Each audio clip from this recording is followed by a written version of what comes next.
नमस्कार किसान साथियों, हमारे YouTube चैनल ऑनलाइन अनाज मंडी पर आपका स्वागत है। किसान साथियों, जानते हैं सरसों की तेजी मंदी रिपोर्ट। पाम में गिरावट के चलते सरसों में मंदी, सरसों में आगे क्या, जानते हैं आज की तेजी मंदी रिपोर्ट।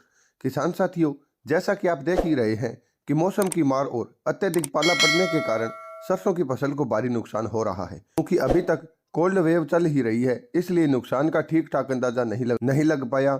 फिर भी एक मोटे मोटे अंदाजे से ये कहा जा सकता है कि 20 से 25% तक नुकसान संभावित है। इसका सही आंकड़ा आने वाले कुछ दिनों में स्पष्ट हो जाएगा। इसी रिपोर्ट में हम सरसों के उत्पादन और भाव को प्रभावित करने वाले पहलुओं पर बारीकी से अध्ययन करेंगे। सरसों में बड़ी गिरावट।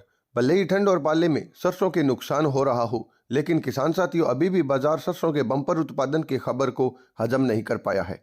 व्यापारियों को डर है कि चूंकि इस बार सरसों का रकबा बढ़ा है, इसलिए उत्पादन भी ज्यादा होगा, इसलिए वे भाव गिरने की उम्मीद में वेट एंड वॉच कर रहे हैं। इसलिए उम्मीद के विपरीत तेल मिलों की मांग कमजोर बनी रहने से घरेलू बाजार में सरसों की कीमतों में गिरावट दर्ज की गई है। जयपुर में कंडीशन की सरसों के भाव लगभग 100 रुपये कमजोर होकर 6,300 रुपये प्रति क्विंटल तक रह गए हैं।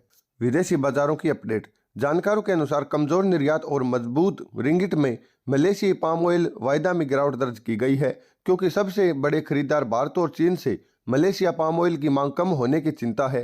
खाद्य तेलों का स्टॉक ज्यादा होने के कारण इनकी आयात मांग कमजोर है। सरसों की आवक।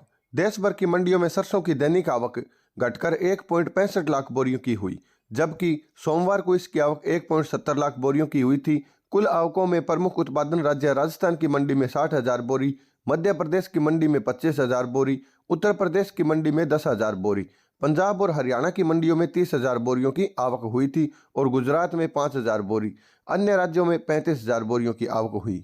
सरसों में आगे क्या। किसान साथियों, पाला पड़ने की खबरों का सरसों के भाव पर पॉजिटिव असर देखने को मिल सकता है।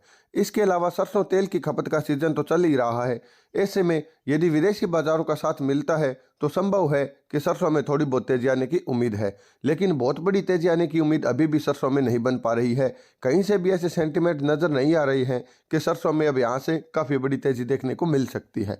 जैसे ही आपको सरसों के भाव में 100 से 200 रुपए की तेजी दिखने लगे तो आप सरसों निकाल सकते हैं, क्योंकि सरसों में आने वाले कुछ समय तक कोई तेजी के सेंटीमेंट नहीं नजर आ रहे। किसान साथियों, यह थी सरसों की तेजी मंदी रिपोर्ट। अगर आप ऑनलाइन तरीके से किसी भी फसल की तेजी मंदी रिपोर्ट या ताज़ा भाव की जानकारी प्राप्त करना चाहते हैं तो हमारे चैनल को सब्सक्राइब जरूर करें।